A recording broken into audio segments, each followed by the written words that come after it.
I'm ready.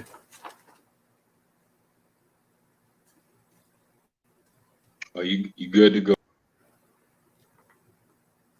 Shalom, shalom, everybody. This is Prophets of Awakening, and this is our men's line, and so it's Thursday night, 30th of July. We're gonna do a little prayer first, and then we're gonna go into our conversation. Oh Lord, we come before Thee, bow down and honoring Thee for Thy great wisdom and strength. Oh Lord, through Your guidance, we have found You. We searched You out through Your holy word, given unto us by Your prophets. Lord, we see Your outstretched hands in the affairs of our oppressors, and we stand in awe of You. Turn not Thy face from Your inheritance, but deliver us, O Lord. We thank You for Your knowledge that we have received, and may You guide the content of this message, and that it is received in spirit and in truth of Thy great word. O Lord, we trust and abide with You. O Lord, we solely depend upon You, for the latter days are here. Keep and protect us, for we know that our Redeemer lives. The Lord of hosts is His name. Peace be unto You. Okay. So what we're gonna do tonight is we noticed that it's been like an uptick with these celebrities and stuff that's been the black celebrities in association with racism and reparations and the police shootings, especially with George Floyd. And so I wanted to almost deal with a couple of those celebrities tonight. We're going to listen to a little bit of the video, and then we're going to discuss it, and then listen to a little more and discuss some more. We'll do maybe two or three of those, and then close out. So what I'm gonna do is I'm gonna play the first one, and it's by T.I., and he's dealing with the fact that about reparations. So I'm gonna play a little bit of it, then we're gonna discuss that, and then we'll play the rest of it. Weeks is the murder of George Floyd, and there are so many different things that have been taking place all across the country, demanding action when it comes to racism, demanding action when it comes to companies over the issue of race and equity. Well, T.I. is calling out Lloyd's of London in an open letter demanding that the UK insurance company pay reparations to descendants of African slaves due to the company's ties to the transatlantic slave trade. Now, he posted this letter on Instagram saying, quote, "Our people have been financially impaired and economically disabled due to the systemic oppression and institutional racism it leaves behind. Time to take what we know our ancestors deserved and died for." Joining me right now is T.I. T.I., how you doing, man? What's going on, bro? Good to see you, sir. Good to see you. So let's talk about this here. What caused you to send this letter? Was it their admission of guilt for them ensuring property during the transatlantic slave trade? What started this whole thing for you? Well, I think it was a culmination of things. One, I did read the article where they did, and admirably so. I must give credit where credit is due because they've done more than most have. But I did see where they held themselves accountable for, I quote, their shameful role that they played in the transatlantic slave trade. Now, after that, I thought at first, well, that's nice of them to make an apology. And then I thought, well, why would it stop there? If you've already acknowledged that there's shame in the role you play, and you see that obviously there are effects left behind,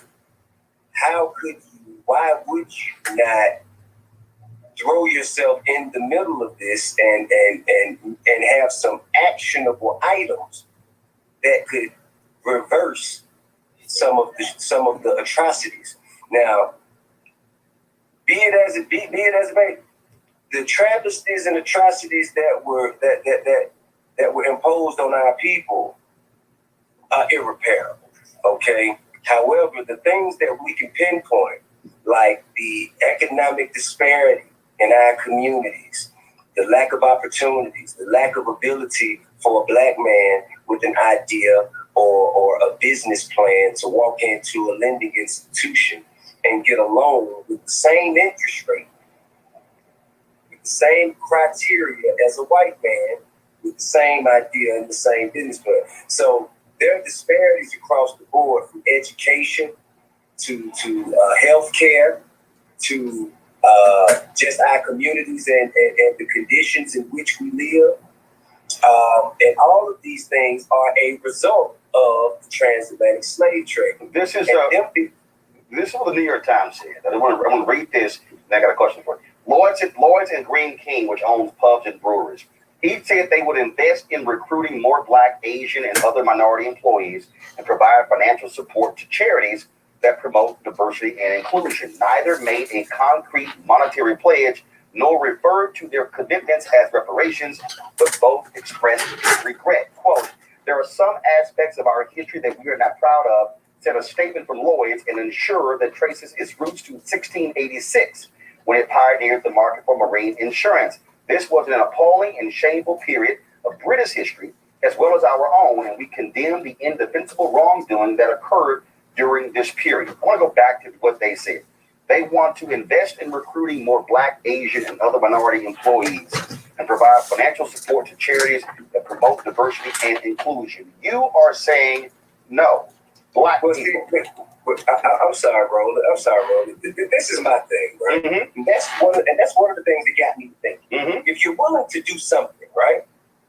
What makes you think that you could excuse yourself or rid yourself of the shame and the guilt that comes with your role in the transatlantic slave trade? What makes them think that they can tell us what it will take to make amends? What they should have done, in addition to that apology, is say, someone come to us from this community and let us know how we can correct this wrongdoing.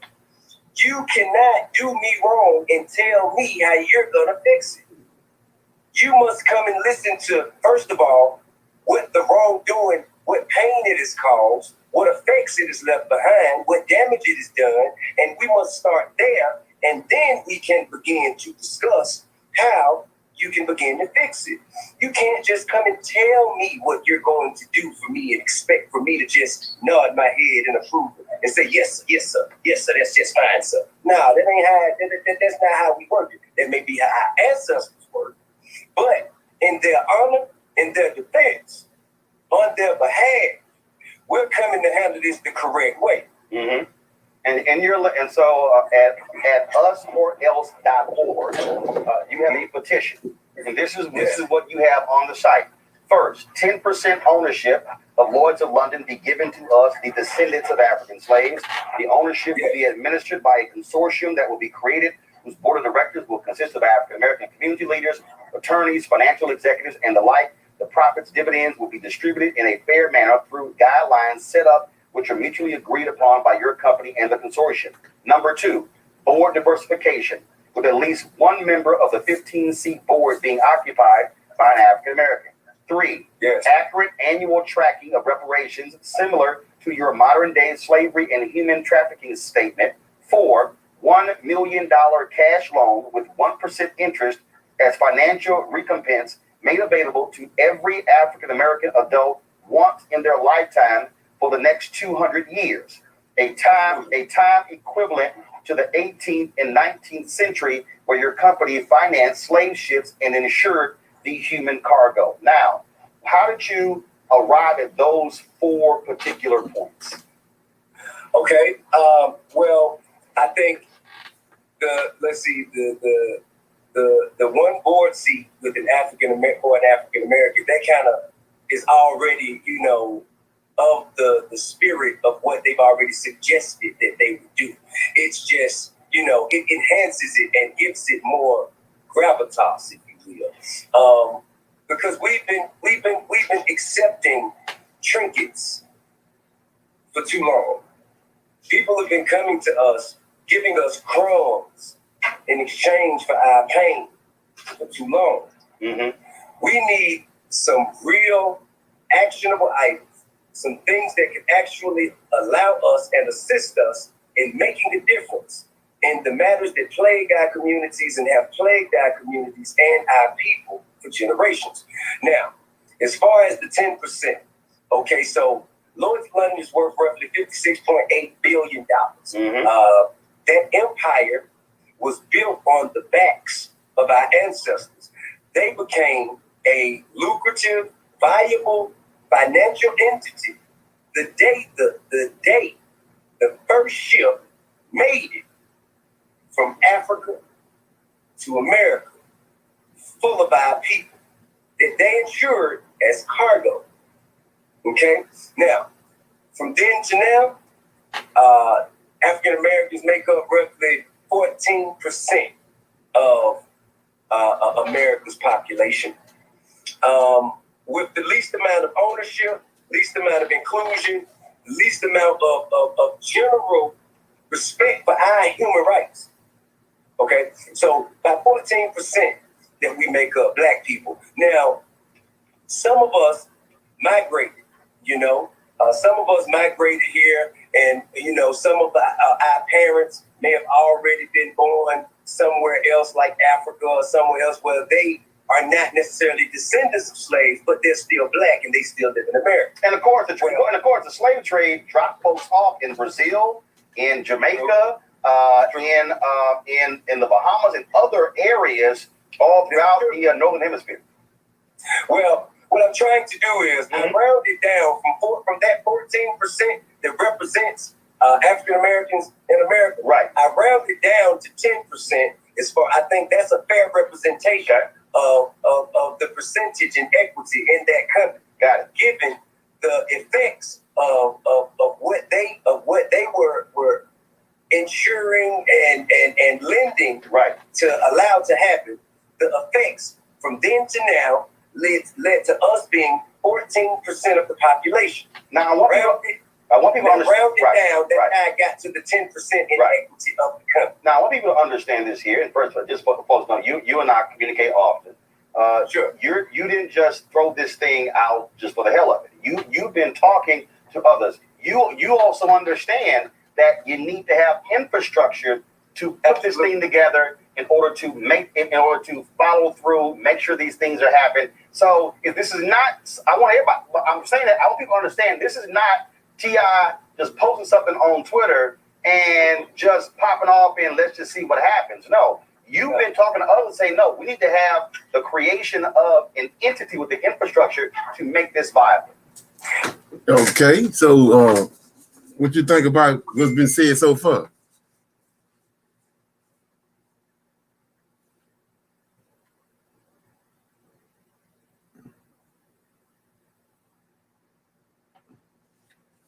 Anybody out there? Any comments on what's been said so far?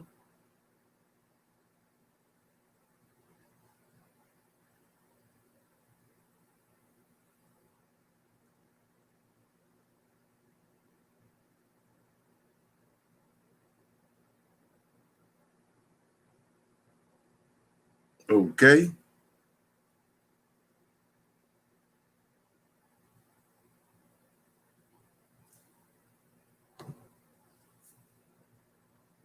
Where you at, AJ?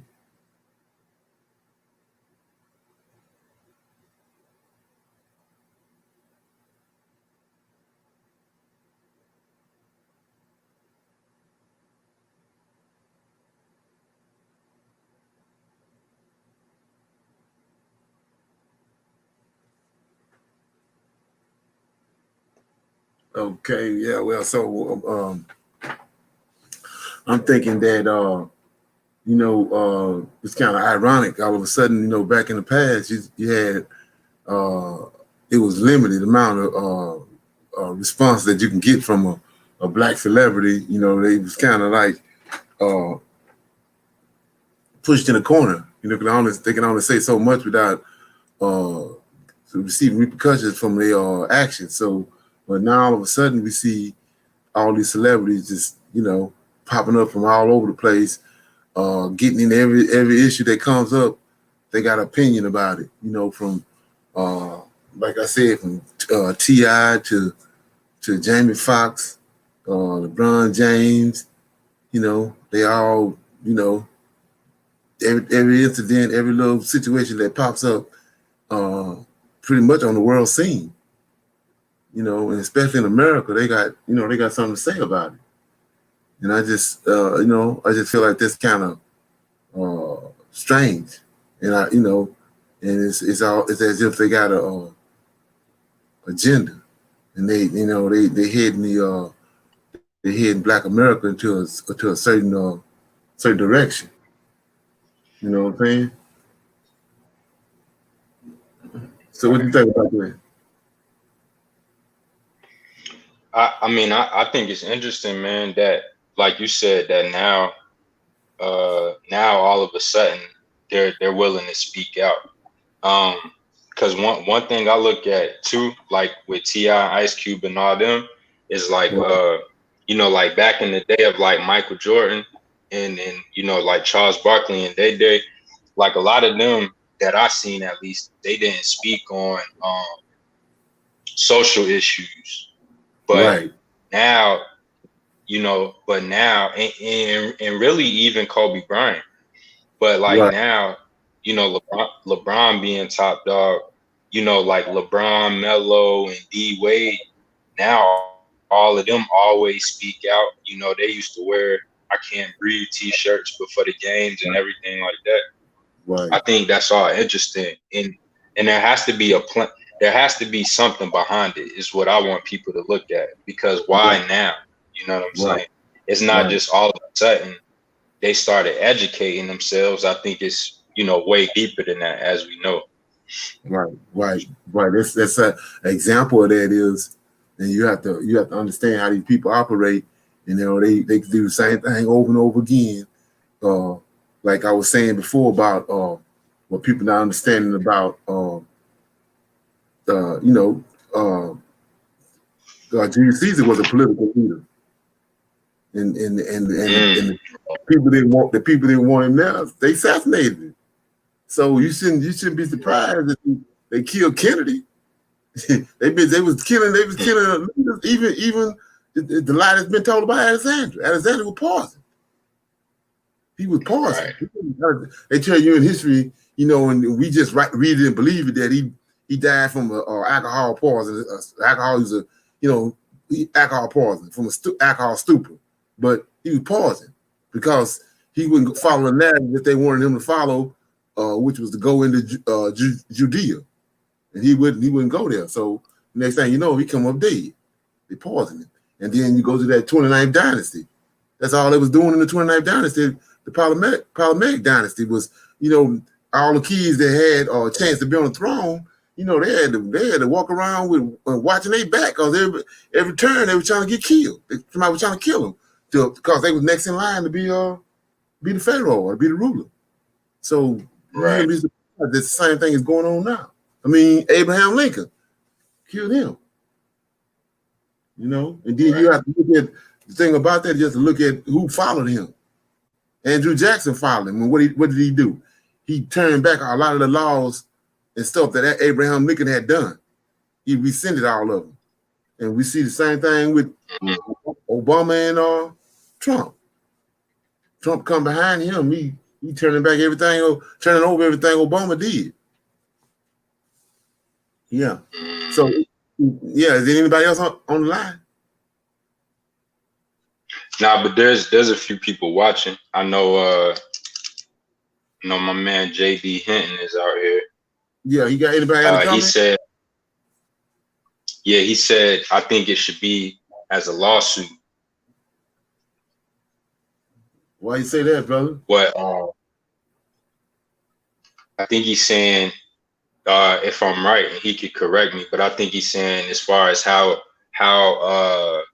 the kind of what T.I. saying should kind of be presented as suing those suing, I forgot what it's called, London or whatever, but like it should should be presented as a lawsuit. Yeah, right. So if you when you continue on with in the video, you're gonna see that they taking the same approach that Martin Luther King did, because he's saying that they present everything to them in a nice manner, expecting them to have a nice response. If they don't respond in the way that they want, then they do an uptick.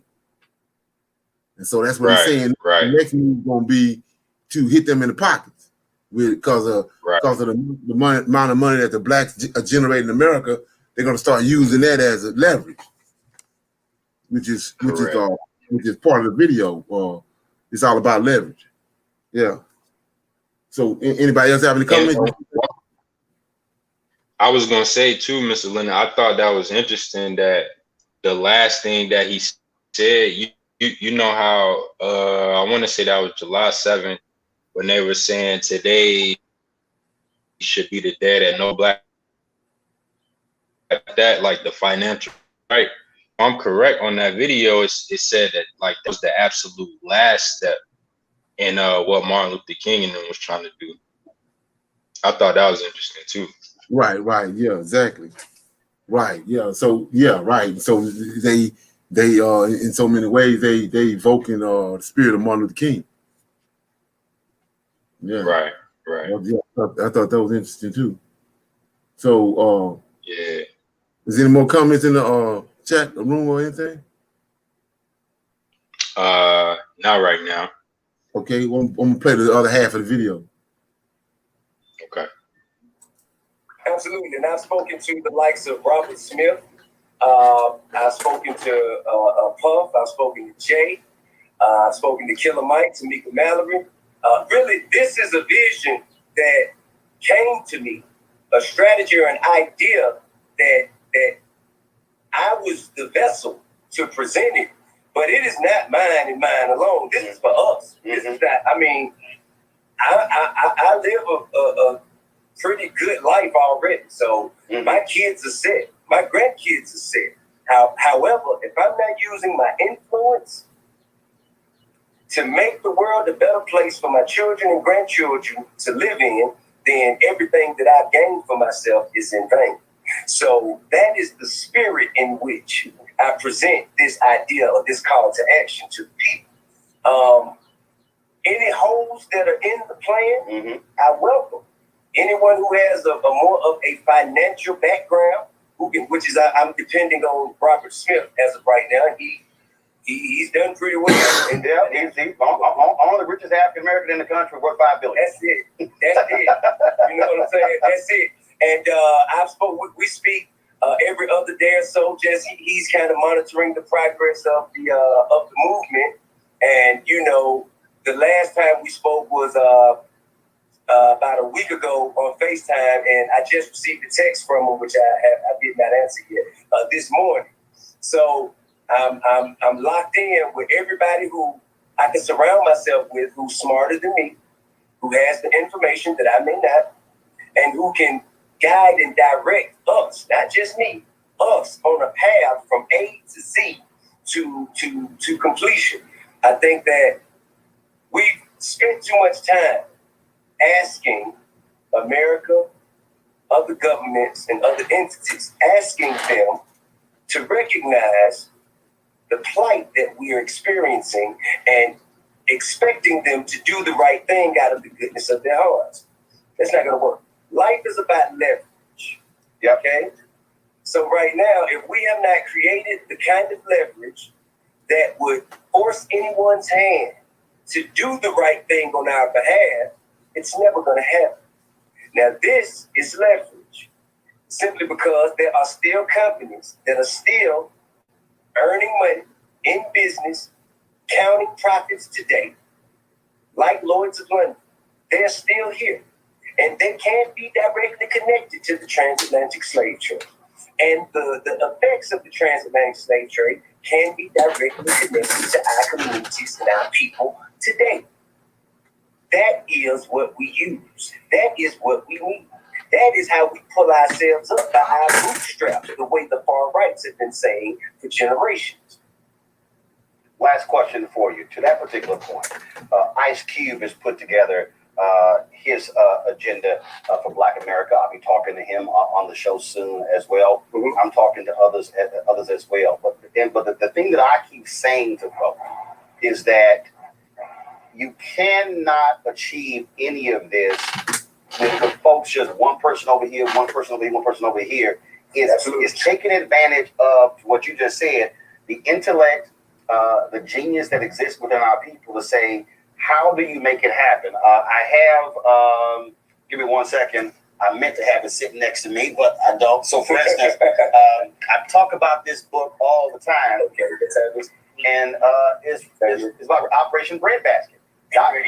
Dr. King laid out exactly the strategy when they went after companies. And he laid it out, and it was a 6-point strategy, and economic boycott was the last one. I keep telling people who holler boycott, I was like, no. That's the last thing. He said, you sit down with them, you lay out the terms, you present your plans, you negotiate. If they don't want to negotiate, then you say, now it's time for us to bring the pain. Absolutely. And I think that's where we are. And I'm in support of Ice Cube and his agenda. I'm in support of Robert Smith, and he has a 2% agenda. I'm in support of that. I'm in support of it because this is not a monolithic problem that we have. We have a very diverse set of multi-layered issues that plague our community.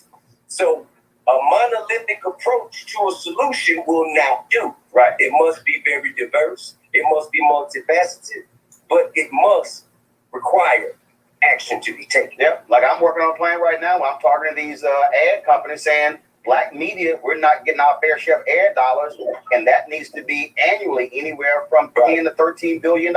And we ain't getting it. But again, and we're working to focus on that. T.I., man, I appreciate it. Commensurate to the 1.25 to 1.3 trillion we spend every year. We spend more money than anyone and own nothing less than anyone else. Right. So I think that whatever our strategy, it must be commensurate, right, to our consumer base. And which brings me to how I came to the $1 million loan at 1% interest for every black American who was a descendant of a slave. Mm-hmm. If Lloyd's of London saw fit and deemed it appropriate to lend to colonizers in Europe to lend them money to build and buy ships to sail from Europe to Africa to capture, kill, rape, and enslave our people. And they could insure our ancestors as cargo on this voyage. And should some of our ancestors not make it, then they paid a deductible. The colonizer paid Lloyd's of London a deductible, and they were reimbursed for their loss of property. If they can insure those people for that many years, surely the black people in America who walk into banks and who are ostracized, and the black people in these communities in America who have been marginalized for generations, surely if they accept the responsibility in correcting the effects of their shameful role, surely they can lend $1 million to one African American, they can lend $1 million at 1% interest to every African American for 200 years. If you saw fit to do what you did in the 1600s, surely sitting on a $56 billion empire in 2020, you can correct those wrongs by doing these things that we've suggested for you to do. All right. Or else your apology was empty. Or else you didn't really mean it. Your deadline is when? Your deadline to Lloyd's of London is when? Say it again. Your deadline to Lloyd's of London is when? Well, I gave them 10 business days from the time that the letter was released, and that is Friday. This upcoming Friday makes 10 business days. Have you heard from them? So this upcoming Friday. Have you heard from them? I have not heard from them, and I have sent the CEO of Lloyd's of London. I sent the letter to him personally, as well as making it an open letter. I've done 2 interviews with Forbes. I've been on Billboard.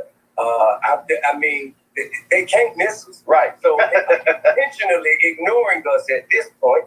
And after Friday comes, we must go into phase 2, which is, I guess, and that is approaching their clients. Right. One of which is 20th Century Fox. Okay. David Beckham. I think he's a part of a company who is insured and who does business with Lloyd's. There's a whole bunch of companies they insure. There's a whole lot of them. There's a whole list of them. Yeah. But we must approach them. And we must then use our consumer base, the $1.3 trillion that people depend on us to spend every year to reach their quota and to cover their losses and earn their profits. We must approach them and say, hey, are you aware of this? Now that you are, well, what do you think? Do you think that it is right for them to have participated in the transatlantic slave trade, knowing the atrocities that the ways that it affected our people, knowing that what we're going through right now? Do you not think that they should hold themselves accountable and rectify it with some actionable items, holding themselves financially, equitably responsible? Absolutely. And either they will pull their contracts from Lloyd's of London, or they will persist that Lloyd's of London answer to our call to action. All right. Well, keep us abreast. We're certainly right there with you, and we'll keep covering this as well. Okay. So comments.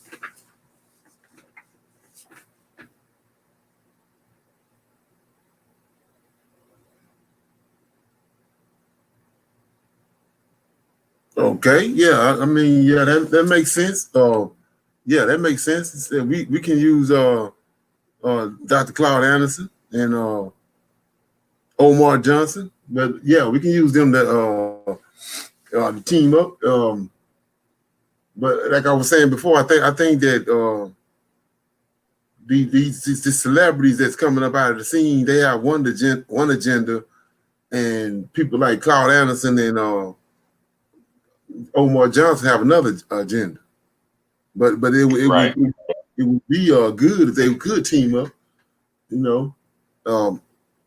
But like I was saying before, in case the viewers or whatever don't know and don't understand our stance on that, is the fact that we know that biblically based, these people trying to take us, they want us back in West Coast Africa. That's what they're trying to do. That's why all these celebrities coming out the blue, because they have agenda for us, and they through with America, and they in the process of building Africa up, and they need us, just like Nebuchadnezzar needed us in Babylon to build Babylon up. These people need us over in Africa at this time to build Africa up. I mean, and like I'm saying, this probably is something new to a lot of people, but what you have to do is go to YouTube and go to your search engine and start looking up Africa and see Africa ain't the Africa that you think it is. There's a whole other Africa going on under our noses, and we don't even know nothing about it. Another thing is to check out is the Belt and Road Initiative that's going on in Africa, that's being powered and engineered by China. And China ain't nothing but a front. They front people like for the powers to be. The powers that be are the ones that they want the United States of Africa, because they're doing a slow demo job on America. They want America to go away, and they're doing it in like I said, it's a controlled demo job, because they just can't do away with America and do away with the dollar out the blue, because it'll leave a big hole, and it cause a whole lot of stuff to it cause a whole lot of chaos and disasters all over the place if they do it all of a sudden. So we've been seeing this ever since. It even goes back beyond that, but it kind of really started with World Trade Centers. So if you notice, everything been going downhill since the World Trade Center, and that's tied to it's an agenda called Global 2000. You want to check that out? It's called Global 2000. So when World Trade Centers went down was 2001. That was part of the plan to start to slowly disembark America, and that's where we are right now. They want the African Americans, like I said, they want them back in the West Coast of Africa. That's where we headed. In case you don't know that, so when it all come out and you see where we headed, you don't say that you wasn't informed about it, but that's where we headed. And you got any comments, AJ? Oh, I was just gonna say, but you had brought it up that I had even forgot that T.I. was over there with Danny Glover and Steve Harvey and all that. Exactly. Yeah, right. I forgot about that. Right. What he's talking about is the year of return. Last year they had the year of return, and all these celebrities showed up in Ghana. They made out like $2 billion, $3 billion from tourism in Ghana over 2019. And so, like I was saying before, if you go back and you look at that, these same people got the coronavirus. So, it's like a hidden agenda. They all showed up. The same people showed up in Ghana. So you can see, like I said, it's a systematic process that they got going, and they're using these celebrities to meet it out. To sway the African Americans in a certain direction. And like I said, it's what it has to do with. It has to do with the viability of America. They have to, when you understand from a biblical perspective that the Most High tells us that the fourth beast is diverse from the other three that fell before it, and the reason why it's diverse is it has the ability to transform itself. And the Babylonians, the Medes and Persians, and the Greeks, they weren't able to relocate themselves. They didn't have that knowledge. But Esau, Edom, which is Rome, is all same synonymous. That's the fourth beast. And what they are doing, contrary to what the other three beasts did, was they able to relocate from one geographical location, take their blueprint and relocate to another place and continue to go on. And so you're saying, what are you talking about? Well, the thing is like I said, if you notice, Great Britain ruled the world. The pound ruled the world for a long time. Then all of a sudden, a group of people from Great Britain, from Europe, came to America. And then America supposedly had a revolution and disembarked itself from Britain, but it's still the same people. It's just that they relocated. And just like that happened, we're witnessing it right now. It's relocating right now in front of our face because of in the early 80s and early 80s and late 80s and early 90s, all the companies that supported America and made America great and built it up, they all relocated to China. And then now all of a sudden we in 2015, 2016 and on, we see China all of a sudden come on the world scene as emerging as a superpower. And it's not a coincidence. They were setting it up back then when we sleep. And so now that the baby done grown up, they're getting ready to relocate. They don't need this place no more. Just like the dollar fell. I mean, just like the pound fell after World War I and II, the dollar rolls on the scene. We see the dollar finna fall, and they bringing on another currency, digital currency or cryptocurrency. They're getting ready to bring another currency on the scene, and they getting ready to relocate. And the place they're going to relocate to is the United States of Africa. And so, like I said, you can bank on it. That's where we headed. Yeah. So, Sure. What'd you say? I said no for sure. There was one more comment from Brother JD. Okay, what'd he say? The problem with this is they know it will kill the workforce. and I think he's pertaining to the $1 million that T.I. is proposing for 200 years at a 1% interest rate to every African American. Right. I just wanted to say, pertaining to that, it definitely would kill the workforce. But I feel like that's the point. But it will put us in a position of wealth as far as if that was the case to happen here on America's soil. But we know the goal is that they're hurting us to Africa though. Right. So like I was saying, when you look at what I was saying about that, and you got to tie it into scripture, which is that's the thing you have to do across comparison and contrast. So it's been prophesied long ago by Abraham that we was going to come into this captivity for 400 years, and then after 400 years, just like the Lord of hosts did in Egypt, we're going to come out with great wealth. Well, that's what he was just talking about.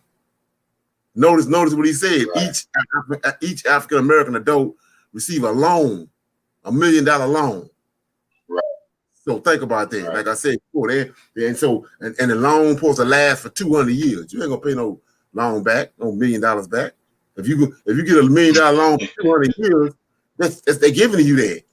And so, like I said before, when you understand about how these people operate, you got to spend money to make money. So they're gonna give all the what we witnessing right now is they cutting the flow off from under us here in America. They don't want us here no more, and they leading us toward America, and they're using all these little incentives, and they're using all these people that the rappers and the celebrities that we listen to, what most people listen to, and they heading us toward Africa. But what they doing is they gonna give you a pocket full of money to go. They're gonna get that money right back when they get over there. It's like when a bank loan you money, they're gonna make their money back off the interest. So they don't have no problem giving you the money because they're gonna make triple back off of it. So that's all they're doing. They're using this reparations to as a loan, and at the same time they setting us up because after they do this, it's no longer do they have to say, we owe you anything, or that we heal the womb. We heal the womb up. So they killing 2-3 birds with one stone. Right. Yeah.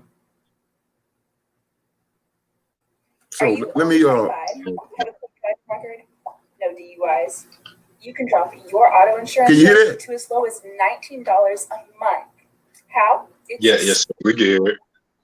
Okay, hold on 1 minute. Let me find this here. I was trying to mute my So how you mute the mic? Oh, over here. Yep.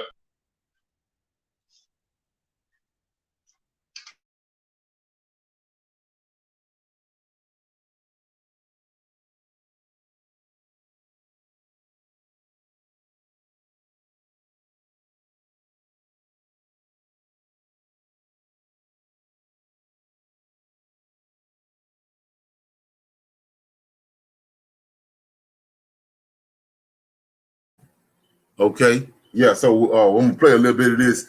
This Ice Cube came up with this thing called reconstructing it's a reconstruction system for Black Americans, and he being interviewed by the Breakfast Club. So what we're gonna do is I'm gonna play a little bit of that, and then we're gonna discuss it, and then we're gonna call it a night.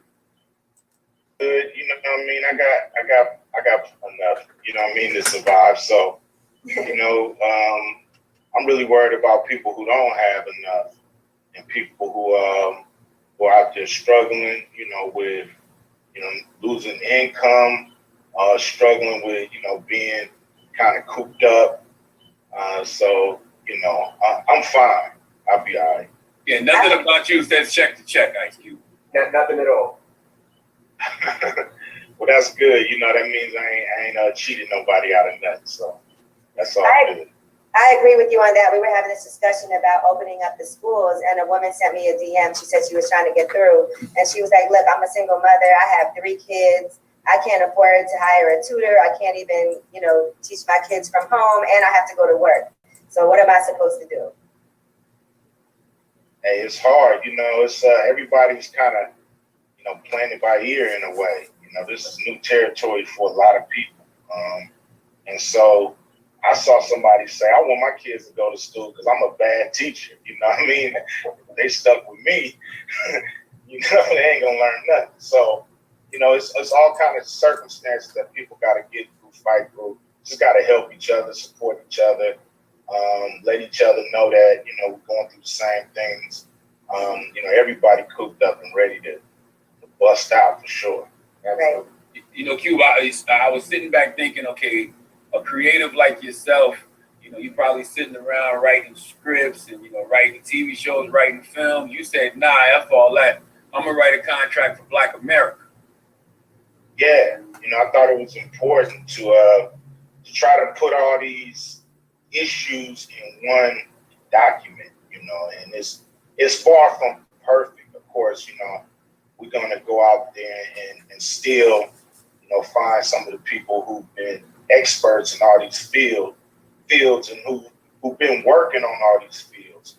But we needed a jump off to me. We needed something that, people can rally behind from all, walks of America and try to rally behind a document and try to get something done across the board. Because if you just do police reform, it's just going to be abuses picking up in other areas. We got to do not only police reform, but justice reform and prison reform. And, the 13th Amendment is still, allows for slavery when it comes to being incarcerated. So these things need to be fixed, and it'll start, solving a lot of the problems that we have in America. One thing I like with the police reform was the mandatory malpractice insurance that you talked about, because that is something that when you hit people in the pockets, I think that really does make such a difference. And so police officers, just like a lawyer or a doctor, if they commit malpractice, then that's something that the police department has to pay for. And I think when somebody keeps on doing things and they keep getting sued for malpractice, that is something that will make them say, okay, this person has to go. Without a doubt, and it takes a lot of pressure off of all these. I know the DA, you want DAs to go after police, but they need police too to get on the stand and go against, and testify against, suspects or whatever. So, it's a fine line, and this would take some of the pressure off of it. It would be a money thing. And also, why should people pay taxes for police, and then you have a police abuse that power, and then the person sues the city, somebody sues the city, and now here again the taxpayer has to pay again for the lawsuit. So for cops to have insurance and have to have malpractice insurance, stuff like that, I think it would would pinpoint blame where it needs to be, and it would get cops who excessively have these complaints and have these lawsuits. The force would kick them off the force because it would just cost too much. But I love the residency requirements, right? Which requires officers to live in the community that they're policing. Because in that case, like I always tell a story about, on my block, there was a kid that had Down syndrome. And when the cops were called, if they didn't know this kid and he was wilding out, they might pull out their gun or try to tase him or try to beat him, but they didn't know that he had problems. But everybody else in the neighborhood knew that the kid had problems, and hey, call his mom, call his pops, and that would de-escalate a lot of the problems that we could have. Yeah, it's always a different philosophy. I think police should live in the community, or at least a large portion of them.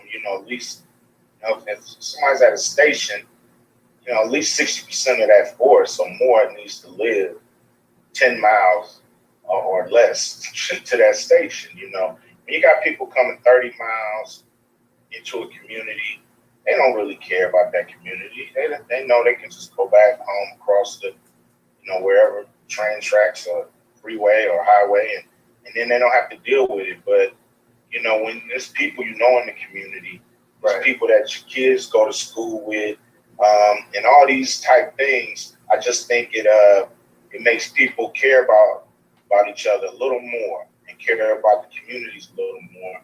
Take time. I remember, it was people with mental illnesses in our neighborhood, and the police. We knew some of them, and they would bring them home. Instead of taking them to the spot, they would actually drop them back off at the house, and sometimes it would diffuse the situation. Right. So I just think that the community, knowing the officers, the respect rises in both directions, and without respect, we're not going to get to a place of harmony. It's all, the people got to respect the police, but the police got to respect the people. And what's happening is people are losing respect for authority. And, once that happened, you got chaos. So, but authority has given their respect away by abusing their power and not, digging into their humanity sometimes. And just, when you got power with somebody, sometimes, that makes you a monster. So, they need to work on themselves. The community, of course, need to work on itself and get to a place where we can coexist. Okay, so like I was saying before, you see how all of a sudden these these celebrities getting all involved in stuff that was like taboo, just 5-10 years ago. And so that was Ice Cube right there on the Breakfast Club. He's getting interviewed by the Breakfast Club, and like I say, you can see from his demeanor and the way what he was talking about. You have to ask yourself, where's this coming from?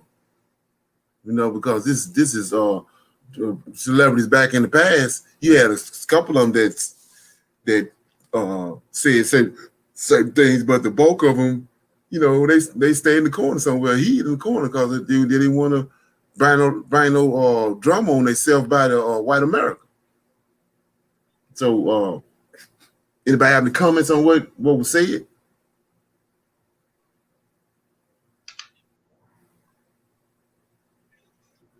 Yeah, man. I think, like you just said, I think that's interesting because, a lot of times, like growing up, the celebrities, especially like an Ice Cube level, I mean, this is a guy who has a basketball league, Fox. Like it's a 3-on-3 league, but he has a like that's huge. And right. those kind of people were definitely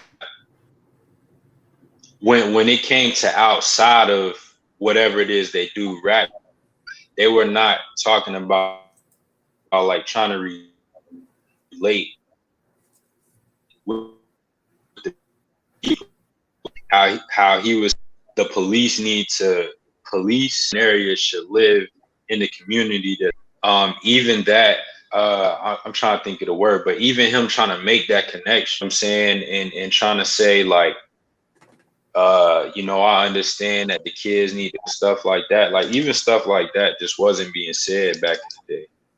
Right, exactly. And I mean,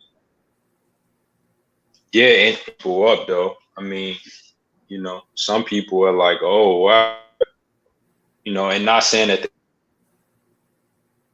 they shouldn't. I mean, it is a good thing, but right. There's always more to it. Okay, yeah. Is anybody in the chat room got anything?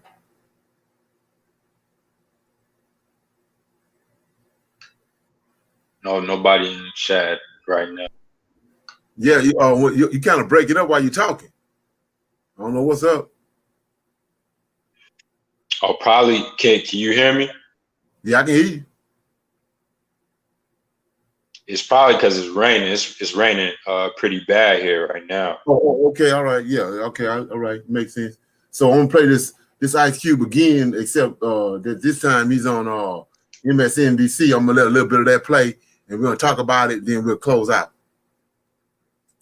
Doing protests on the reform policing, which shows how what burst forth after the killing of George Floyd is still growing.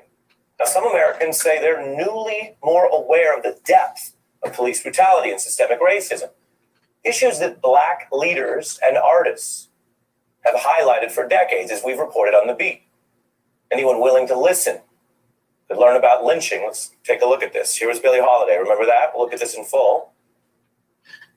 She was singing in Strange Fruit about lynching. Or you could learn about police brutality from Tupac to KRS-One to Ice Cube of NWA. They confronted police brutality and racism decades ago. NWA's anthem, F the Police, got America's attention. At the time, some assumed it was demonizing just any police officer. But if you listen, Ice Cube's opening verse singles out police harassment of brown people, noting officers think they have the authority to kill a minority. That album was also a hit at the time, going platinum, while inspiring that recent movie Straight Outta Compton. Some of these arguments have aged well. More Americans, more receptive to these points. And so for the artists alive to see the change, you ever wonder how they feel? After living through years of attacks by everyone from corporations to critics to the FBI, even presidents, only to now see some more Americans waking up to why there are such tensions with police. Well, we get to find out right now because Ice Cube is here, of NWA and several hit movies and solo albums and a documentary and a clothing line, and you're making waves right now launching a specific policy proposal for justice and police reform, a contract for Black America. Ice Cube, thanks for coming on The Beat. Yo, what's up, Ari? How you doing? What's up? I'm okay. Thanks for asking. I got a lot to get to with you, but let's start with your new thing. You're pushing this policy contract, and it's big. It's not just about police. Why? Well, I think we need a broad change. You know, getting these little changes. If you change police reform, which is good, you'll have abuses in the judicial system. You'll have abuses in the prison system. So you have to try to change them all across the board if you can, and try. Yeah, if you notice, he's saying pretty much the same thing T.I. said. Try to have a broad thing to happen, and not just little things that will, make racism pop out in other ways. So this is something that's, it's a growing document. I'm trying to perfect it. We want to get the best minds and people and people who really do this. I'm not a legislator, so people that really do this, we want them to jump in and see if we can do something big. Mm-hmm. Yeah, you're not a legislator, but as I mentioned, a lot of artists and a lot of Black leaders have been, frankly, ahead of this, whether it's the point of conflict and violence with the police, or your document goes into reparations, economics, the presentation specifically of Black people in our world, whether that's news media over here or entertainment media. So I think it's a fascinating document. I want to get into more with it. I also, because this is the news and everybody gets the questions, I want to give you a chance to address this controversy around you as well. As you know, we'll show one of the headlines that was reporting or alleging that you've been sharing, quote, anti-Semitic images or theories. We could show one example of one that went up that people did take that way. I wanted to give you the chance to address that. What do you say to people who look at things like this and think that while you're calling for civil rights, that allegedly you're also sharing this kind of material? Well, I looked at that picture, and the picture, pains me just as much as it pains the Jewish community. I've seen real pictures of people who are used as furniture. I have an example here of people who are being used as furniture. I hope you can see that, but he's actually sitting on a Black kid. And I have another one of, these images here are the images that haunt me at night. So, I know the picture is painful for other people for other reasons. I didn't know the history of that picture when I put it up. I just saw the people at the bottom, and it really pained me. And I understand that now it's supposed to be a caricature of other communities, but in my eyes, I see a bunch of rich guys sitting around the table, and the table was made of Black people, and it just pained me, and I posted the images. But the images were not meant. Yes. Well, I was going to ask you, to be clear, because this is swirling around this, you don't look at it as you intended to say something about a particular religion. And for people, I count myself, and I'm an Ice Cube fan. For people who are thinking, wait, is he trying to say something about Jews? Your response is what? Not at all. I'm just saying something about, there's a rich power structure and there's poor people at the bottom. Now, if I would have drew the picture, I would have put all kind of nationalities at the table, because I believe, there's rich people all over the world taking advantage of poor people. So, I didn't see any, when I saw the picture, any images that made me think, okay, these are supposed to be Jewish men sitting around the table. That never occurred to me. What occurred to me was that, it was pretty much a rich, poor thing. And so I understand, people are very, I guess, emotional about art. And it's really, I would just say art is really in the eye of the beholder. And two people can look at the same picture and get two different things out of it. Right. And I just hope people understand, because I believe, Ari, just to let me finish, that I'm getting caught in a wake of other celebrities. And if you just look at me as an individual, you will see that I'm far from anti-Semitic. Right. Well, look, I wanted to let you address that. On the policing matter, it's fascinating. I wanted to get you on this. We've actually been reporting on this for some time on the beat. And as you know, in some ways there's progress, and in some other ways we're back where we started, because the Attorney General of the United States is saying people who want officers to stop killing innocent people are demonizing the police. And we're reporting on the evidence. No, they just want the killings to stop. And you had F the police, which, as I mentioned, people thought, oh, that was anti just the idea of there being police for firefighters. But there's a lot of evidence. No, it was all about racism. For our viewers and for your response, let's look back at what you were saying in that aggressive anthem. Here we go. If you listen to Wild Stallions.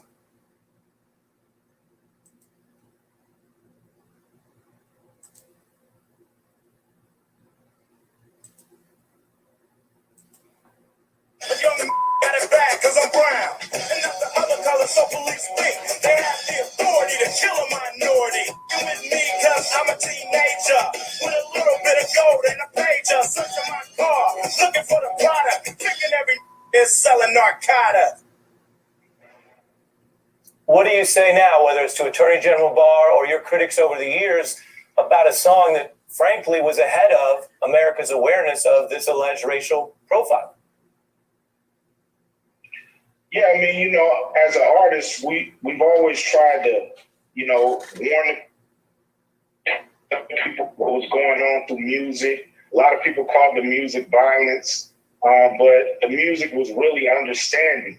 We were trying to help America understand how we were feeling in the community, that, we could take it no longer. And progress was made. Before that song, police could do no wrong. After that song, you have the Rodney King incident. Now police are on trial, they're being questioned. Now people are understanding that, we got to look at this thing from both ways, and you can't just demonize a community for trying to fight back from excessive force. I also released a song called Good Cop, Bad Cop, which was a song that really was protesting and really begging good cops to stand up for the community and stand up for the people in the community and get some of these bad apples out your bunch. And so these things, when they go unheard or they go people just taking their songs. Then you have real people in the streets and a real explosion that we were trying to prevent. Yeah, I really appreciate that, particularly the texture you bring, because that goes full circle from what the art was trying to tell us about what's happening in the community to the response to then what you're doing today, actually getting into the policy. As I think you know, Ice Cube, because we talked about it in advance, we really like to get everybody to the table for bigger conversations. We learn more when we listen to more people. So I'm thrilled that you're willing to stick around as we bring in one of our experts, the presidential historian, John Meacham. He's the Okay. Yeah. So, anybody got any comments on that?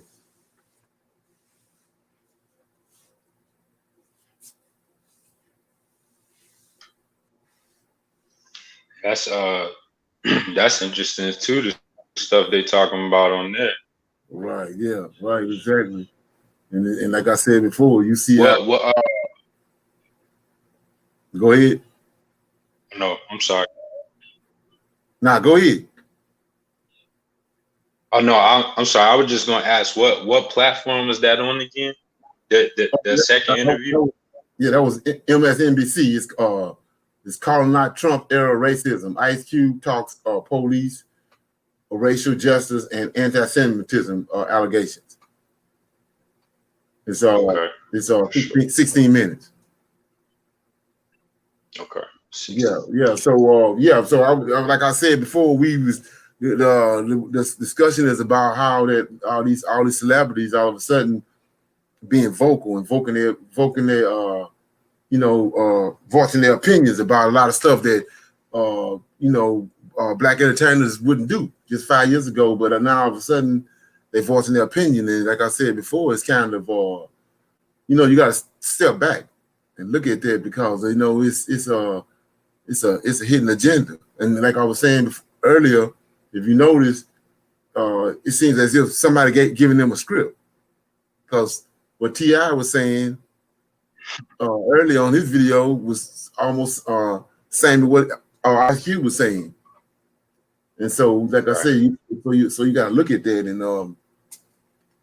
and like I said, it's all fine and dandy, but like I said, you got to keep on, you got to watch, because it's nothing that these people do that they got a hidden agenda behind it. And like I said, some examples of that. Examples of that before we close is the fact that you have to understand that they had a year of return, which the average black person probably don't even know that much about that. And you got a decade that's going on right now as we speak. It's a decade of people of African descent. Then you had the year of people of African descent, 2011. Nobody knows about that. You got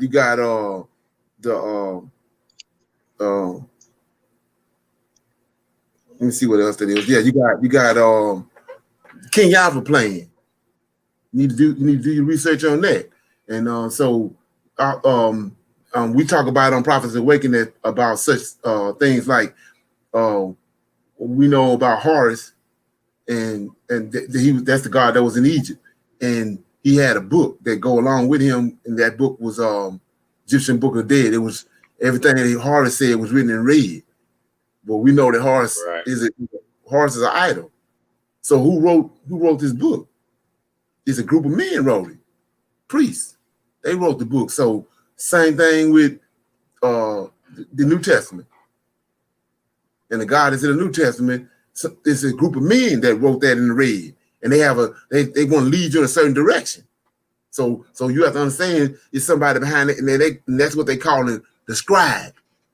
The scribe and the Pharisees. They're the ones behind the scenes leading you in a certain direction, but they give you an idol, but they speaking for the idol.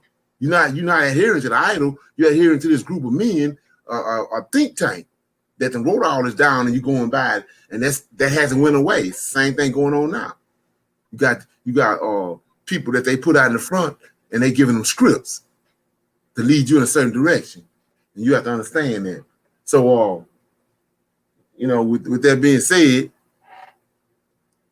if nobody else don't have nothing to say, we're gonna okay. You got the interviewer was saying it was ahead of time.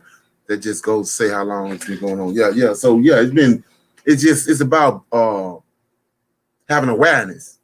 And everybody don't have awareness. And like I was saying before, we here at Prophets of Awakening, that's what we're trying to do, bring some awareness to a lot of things that's been covered over, iced over, and it's like they iced it over and nobody's talking about it, and so if it's not brought back up, people gonna continue to go around in the dark, like I said. So we're gonna try to have these conversations every Thursday on this format. So anybody else have anything to say or comments? If they don't, I just wanted to say too, one thing I found interesting was that did you see Oprah put Breonna Taylor on the cover of her magazine? Yeah, I saw that, but I didn't really get into it. Yeah, I saw it. What was behind that? Yeah, I mean, I didn't get into it either. Right. Just that, nobody's ever on the cover of her magazine except her.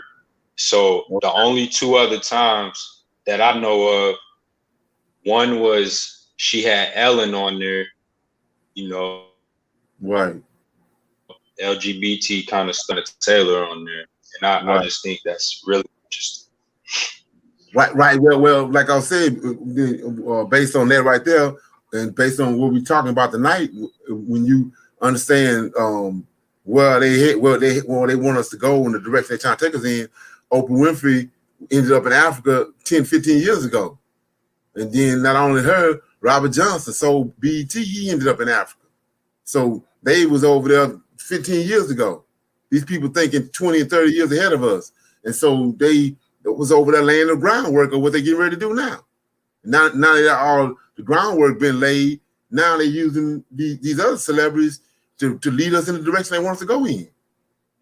And like I said, if you paying attention or out of the blue, if nobody would have told you that, you wouldn't have believed it. So all of a sudden out the blue, you wouldn't have believed it. So all of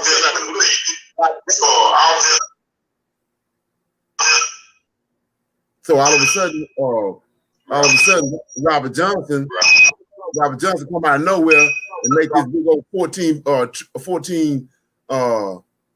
I think it's 14 trillion or 14 billion dollar proposal for reparations.